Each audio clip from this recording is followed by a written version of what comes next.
बढ़िया अवसर है। मंत्र न चले नाम चला लो, नाम न चले तो चतुरासी जी गुनगुनाने लगो। बिल्कुल अवसर मत दो। जैसे दुश्मन नीचे गिर पड़ा है, आप ऊपर चढ़े हो, अब उसको ऊपर आने का अवसर मत दो।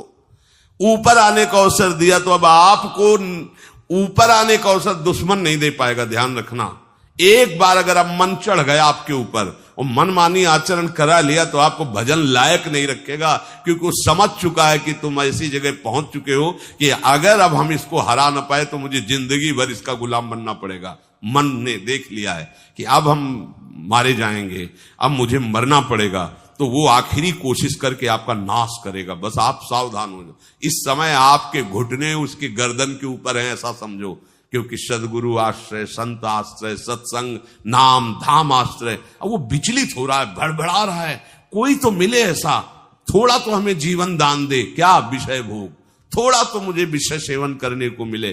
चूक कर दी तो फिर गिरा देगा। परमहंस श्री ओंकारानंद सरस्वती जी ले जब बिल्कुल नई अवस्था में सामने उनके गए तो उनका, अच्छा बच्चा, बड़े भाग्यशाली हो, वैराग्य मार्ग में आए हो, पर ध्यान रखना, एक सांप को जब बंदर पकड़ता है तो बोले ऐसे ऐसे जड़ में रगड़ता, फिर देखता, सू तो नहीं बोला, फिर रगड़ता है, और वो मरने पर भी रगड़ता ही रहता है कि कहीं इसमें जान न। बोले बस ऐसे ही साधु को, साधक को, उपासक को अपने मन को रगड़ना है। राधा वल्लभ श्री हरिवंश, राधा वल्लभ श्री हरिवंश, राधा वल्लभ श्री हरिवंश। अगर सू बोलने का मतलब अगर थोड़ा भी विषय स्फुरण रह गया है तो अभी रगड़ते रहो, राधा वल्लभ श्री हरिवंश। फिर सच्ची कहते भजन करना नहीं पड़ता।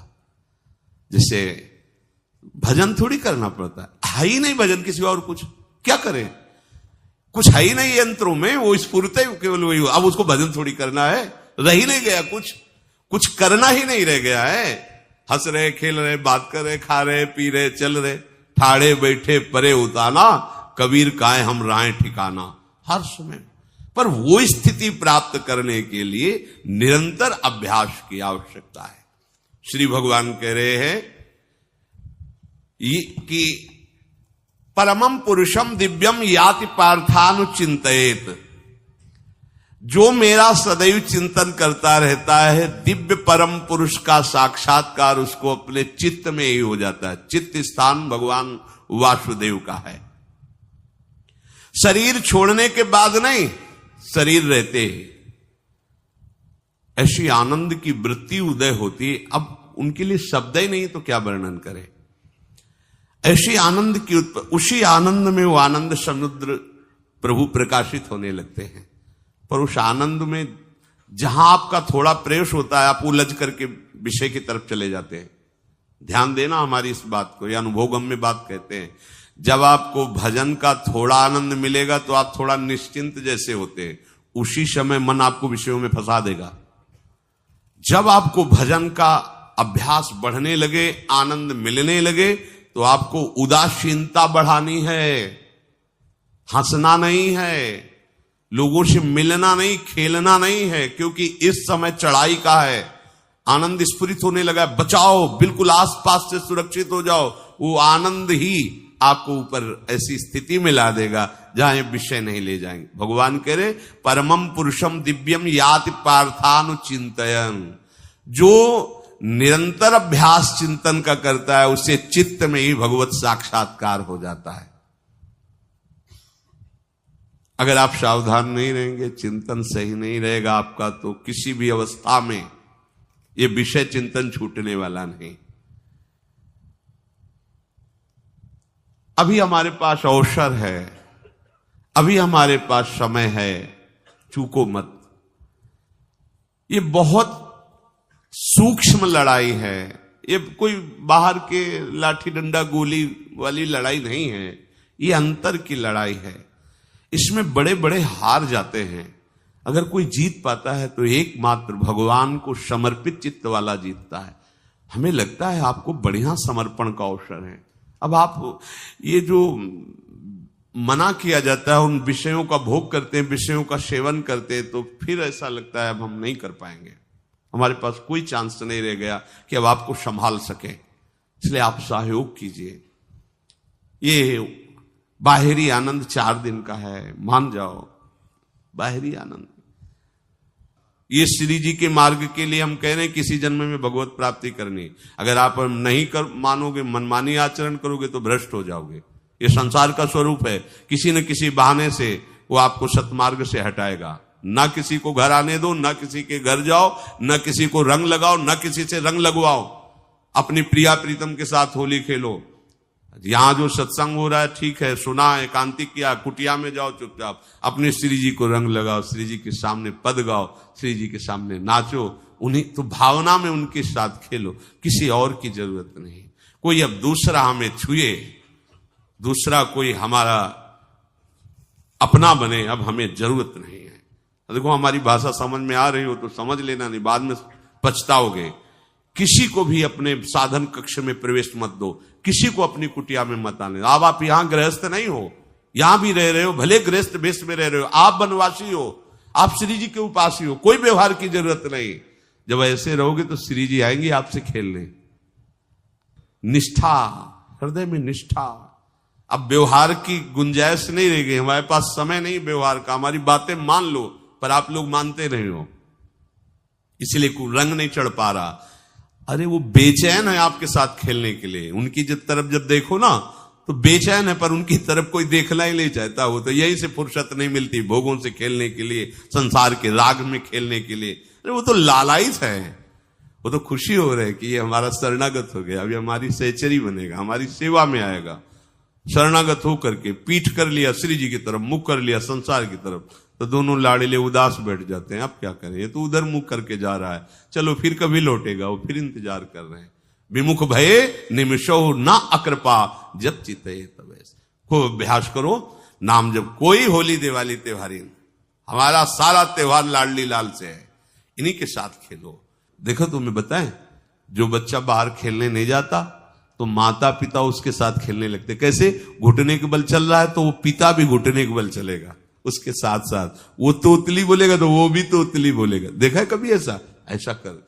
तो ये हमारे स्वामी भी जब देखेंगे कि अरे ये तो किसी से राजी नहीं है, केवल हमसे खेलना चाहता है, इनके लाने का एक ही उपाय है, ध्यान रखना, अनन्य व्रत नहीं चाहिए हमें। और जैसे कल आप सुन रहे थे, पपीहा बन के रहू रे, बस यही चातक व्रत नहीं, हमें नहीं चाहिए।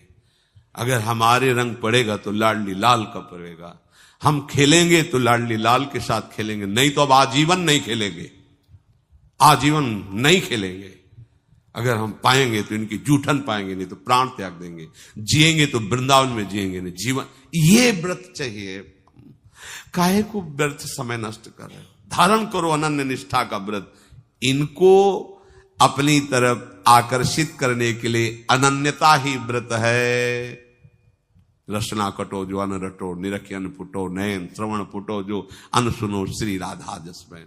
कोई भी सत्संगी कोई व्यसन न करे, अन्य किसी से संपर्क न करे, खूब पद गाओ, खूब नाचो, अपना दरवाजा कुटिया का बंद करके खूब रो, नाचो, खेलो, कूदो, उन्हीं से वो खेलने लगेंगे। उनको चैन नहीं है आपके सिवा, आप चैन से रह रहे हो। हमारे प्रिया प्रीतम आपका इंतजार कर रहे हैं, तभी आप पर है तो की कृपा की। ये बात अंदर की समझो, प्रिया प्रीतम अंदर से आपको बहुत प्यार करते हैं, पर हम देखते हैं कि आप प्रिया प्रीतम से प्यार नहीं करते। आप संसार की तरफ बढ़ते जा रहे हो, हाथ फैला खड़े, मेरी तरफ आ जा। ये हमारे भगवान नहीं है, ये हमारे लाडली लाल है। हम इनको भगवान नहीं, ये तो प्रेम के खिलौना दो खेलत है, प्रेम खेल। हमारे रसिकों ने इनको भगवान नहीं माना। अगर कोई संकट आया तो अपने आंचल में छुपा के इनको लेके भागे। ये नहीं सोचा कि अखिल लोक ब्रह्मांडों का ईश्वर, इसको छुपा के भागने की क्या जरूरत है। चाहे बिहारी जी को, चाहे राधा वल्लभ लाल को, जब कभी कोई ऐसा भय आया है तो ऐसा नहीं सोचा कि भगवान रक्षा करेंगे, नहीं, इनकी रक्षा हमें करनी है। इनको छुपा करके, कभी काम वन में राधा वल्लभ लाल को, कभी बिहार वन में से बिहारी जी महाराज, छुपा छुपा के अपने अपने ठाकुरों। तो हमारे ये लाडले हैं, प्यारे हैं, इन्हीं के साथ खेलना है, इन्हीं में रहना है। अब इन्हीं के पास रहना है, इन्हीं में रहना है। दो बात ध्यान रखो, इन्हीं के पास रहना है, इन्हीं में रहना है, बस। अब यही हम नहीं कर पाते, वही जो शुरुआत सत्संग में की थी, सबकी ममता ताग बटोरी, मम पद मन। ये भारी बात है, भारी बात है। जितनी जल्दी आप उदास हो जाओ संसार से, उतनी जल्दी मुस्कुराहट आ जाएगी प्रिया प्रीतम के मुख में आपके लिए। आप जब मुस्कुरा रहे उधर तो वो उदास बैठे कि हमारी तरफ क्यों नहीं देख रहा। अब हमें अपने प्यारे को उदास नहीं करना, प्यारे को मुस्कुराहट से युक्त करना है। क्या हम उदास हो जाएं? ताते मौन रहे वो उचित है, जगते भयो फिरे बैरागी, वृंदावन रस में अनुरागी। इसकी खूब चिंतन परायण रहो, कोई भी विषय का सेवन ऐसा ना करो जो आपकी बुद्धि भ्रष्ट कर। कोई आपने ऐसा गंदा व्यसन, गंदी बात, गंदी चेष्टा आप परसों नरसों, फिर आगे क्या? आपका जो साधन मार्ग वो ढक जाएगा, फिर प्रमाद छा जाएगा। हमें किसी भी उत्सव में, किसी भी उत्साह में अपनी प्यारी जू की अनन्यता और सिद्धांत को नहीं छोड़ना, अपने मार्ग में चल। ये अध्यात्म है, अध्यात्म। ये दान पुण्य की बातें नहीं है, ये लोकांतर में भटकने की बातें नहीं है, सीधे भगवत प्राप्ति की बातें हैं। यत करोषि, जो भी तुम करोगे वो तुम्हें अपने आराध्य देव के लिए करना है, आराध्य देव को समर्पित करना है। देहाभिमान अभी कुछ ही समय में गलित हो रहा है, ऐसा आपको अनुभव होने लगेगा। कैसे समझेंगे देहाभिमान गलित हो रहा है? जब आपका अपमान हो और आपको कोई फर्क न पड़े, आपका सम्मान हो, आपको कोई हर्ष नहीं हुआ, बड़ा लाभ हो गया, कोई सुख नहीं हुआ, बड़ी हानि हो गई, कोई दुख नहीं हुआ, शरीर स्वस्थ है, कोई हर्ष का विषय नहीं, शरीर अस्वस्थ है, कोई शोक का विषय नहीं। यह है देहाभिमान गलित होने का स्वरूप। यत करोषि, तो जो भी हम करें, पापाचरण भी करें तो श्री भगवान को अर्पित कर दें। बोले नहीं, तस्मात् शास्त्रम प्रमाणम ते कार्याकार्यो व्यवस्थितो। जो तुम्हें करना है उसमें प्रमाणित कार्य करने हैं, शास्त्र के अनुसार। यत करोषि, अब जो भी करोगे शास्त्र सम्मत करोगे और प्रभु को समर्पित करोगे, देहाभिमान बहुत जल्दी गलित हो जाएगा। यदश्नाशी, अशन भोजन, जो भी पाओगे पहले प्रभु को भोग लगाओगे, देहाभिमान गलित हो जाएगा। मान लो मेरी बात, ये सब 4 दिन के उत्सव, 4 दिन की चांदनी है। शोक समाज पूरा तैयार हो रहा है हमारे ऊपर आक्रमण करने के लिए। तुम्हें क्या पता? शोक का अंधेरा छाने के पहले ही व्यवस्थित जहां पहुंचना है वहां पहुंच जाओ, फिर अंधेरा छा जाएगा, कोई फर्क नहीं पड़ेगा। अभी आप यात्रा ही नहीं प्रारंभ किए हैं और अंधेरा आ गया तो मार्ग ढक जाएगा और जीवन व्यर्थ चला जाएगा। कुछ भी मत खाओ। कैसी धूर्तता हमारी बुद्धि में बैठी है। रसेंद्री की तृप्ति के लिए हम गुरुजनों की आज्ञा को रौन करके चंद विषयों का सेवन करते हैं। धिक्कार है जीवन को। यदि आज्ञा उल्लंघन करके अमृत भी पीने को मिले तो विष हो जाएगा, ध्यान रखना। इंद्रियों की चाटुकारिता करते हद हो गई। अरे संसारी पुरुष में ऐसा देखे तो चलो, लेकिन जो भगवत मार्ग के पथिक, धिक्कार तुम्हारे जीवन को। प्रियाजू को बिना भोग लगाए अर्पित किए तुम पाने के लिए उत्साहित कैसे हो रहे हो? जिन वस्तुओं को निषेध किया गया है उनकी तरफ स्वप्न में भी अगर गति हो तो जलन होनी चाहिए कि स्वप्न में भी हमने कैसे स्वीकार कर लिया। कभी कभी ऐसा लगता है कि भगवत प्राप्ति बहुत कठिन है, ये समझने वाले नहीं। मेढक को तौलने का अगर हमें आदेश मिले तो तौलना बहुत कठिन है। 5 रखो, 2 उधर छिटक के चले गए, उनको घसीटो तो 3 पहले वाले फिर उतर के चले, ऐसे है।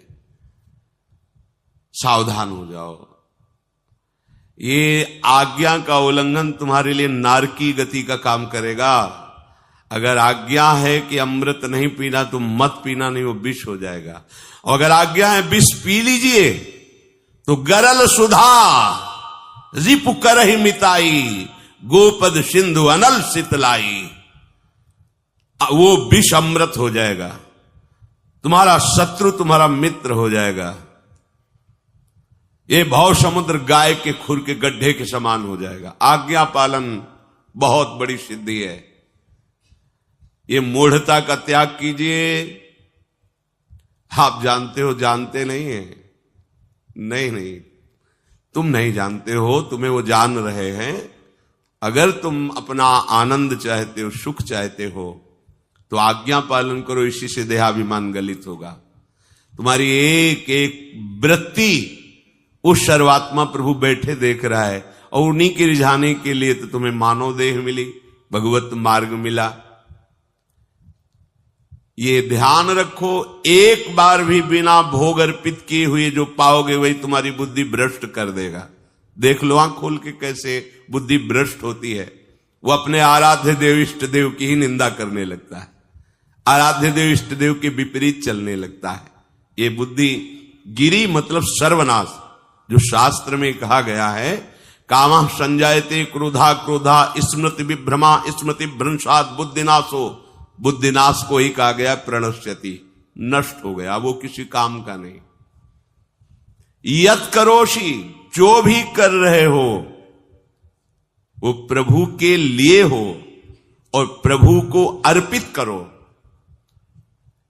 यदश्नाश, जो भी असन भोजन करते हो, जो भी तुम्हारी जिह्वा में जाए, अगर तुम इसी जन्म में भगवत प्राप्ति करना चाहते हो तो बिना भोग लगाए मत पाना, मान लीजिए। फिर कह रहे यज्जुहोषि, जो भी तुम हवन का तात्पर्य होता है भागवतिक कार्य करते हो, वो प्रभु को अर्पित कर दो, बड़ा सुख मिलेगा। जो तुम ददाशी, किसी को भी कुछ भी देते हो, प्रभु को दे दीजिए। देने के पहले उसमें भाव कीजिए, राधा वल्लभ लाल इसके हृदय मंदिर में बैठे हैं। अब भोजन जल वस्त्र जो भी आपको उसको दिया तो उस व्यक्ति को नहीं दिया, सीधे ठाकुर जी को दिया, राधा वल्लभ लाल को दिया। यत तपस्यासी, जो भी तुम तपस्या कर रहे हो, काम वेग को सह रहे हो, क्रोध को सह रहे हो, गर्मी सर्दी सह रहे हो, अनुकूलता प्रतिकूलता सह रहे हो, ये भी प्रभु को अर्पित कर दो। भगवान आदेश कह रहे हैं तत्कुरुष्व मदर्पणम। ये सब मेरे को अर्पित करने का मतलब मेरी पूर्ति नहीं हो जाएगी, तेरी पूर्ति हो जाएगी। भला ये सब नदियां समुद्र में गिरना बंद कर दें तो समुद्र घट जाएगा क्या? यद्यपि समुद्र प्राकृतिक है, चिदानंद नहीं। भगवान तो चिदानंद समुद्र है। कोई भी नदी चाहे बाढ़ युक्त जाके गिरे या गिरना बंद कर, समुद्र में कोई फर्क नहीं पड़ता। इसीलिए सेवक जी ने कहा है, मांगो मन मनुष्य दास अपनी कर, पूर्ण काम सदा हृदयम। हे पूर्ण काम प्रभु, यद्यपि आपको मेरी जरूरत नहीं है, पर मैं अपने लिए मांग रहा हूं कि अपनी दासी बना लीजिए। मद भक्तो मईश्वरे सर्वज्ञे परम गुरु वासुदेवे समर्पित सर्वात्म भावः यत् पश्यति शृणोति स्पृशति वा सर्वमेव भगवान वासुदेवः इत्येवं गृहाविष्ट बुद्धिर मद भक्तः सन एतत् यथोक्तम सम्यक दर्शनम विज्ञाय मद भावाय मम भावो मद भावः परमात्म भावस्तस्मै परमात्म भावो योपपद्यते युज्यते घटते मोक्षम गच्छति। वेद कहता है, भगवान की वाणी, मद भक्तो, जो मेरा भक्त हो गया है। अभी हम देह भक्त हैं, भोगों के भक्त हैं, विषयों के भक्त हैं। काम क्रोध लोभ मोह जब जो चाहता है हमें परास्त कर देता है, लेकिन जो मद भक्त हो गया उसको नहीं। बाहरी वेश परिवर्तन से मद भक्तो नहीं होता। कभी कभी हंसी आती है कि अमृत कुंड को छोड़ करके मल कुंड का स्वाद लेने के लिए कितना लालायित है जीव। कैसी मंद बुद्धि, मतलब एकदम लगता है कि वाह प्रभु आपकी है विचित्र माया है। ये इधर कूदे तो अमृत कुंड है, इधर कूद रहा है मल कुंड है। वो जानबूझ करके अमृत को त्याग करके मलकुंड में जा रहा है। जहां हमारी प्यारी जी और प्यारे जी की ऐसी सुख वृत्ति है, वेणु कानन कुणित श्रवण सुंदर सुनत मुक्ति सम सकल सुख पाए पग पेलिरी। मोक्ष सुख को भी लात मार करके जिस सुख में बढ़ा है, कैसा तुम्हारा आश्रय है। हमारे युगल सरकार का ऐसा सुख है कि मोक्ष सुख थूक देने योग्य हो जाता है, और आप युगल सरकार को एक तुच्छ विषय के लिए छोड़ देते। कैसे भक्त हो तुम।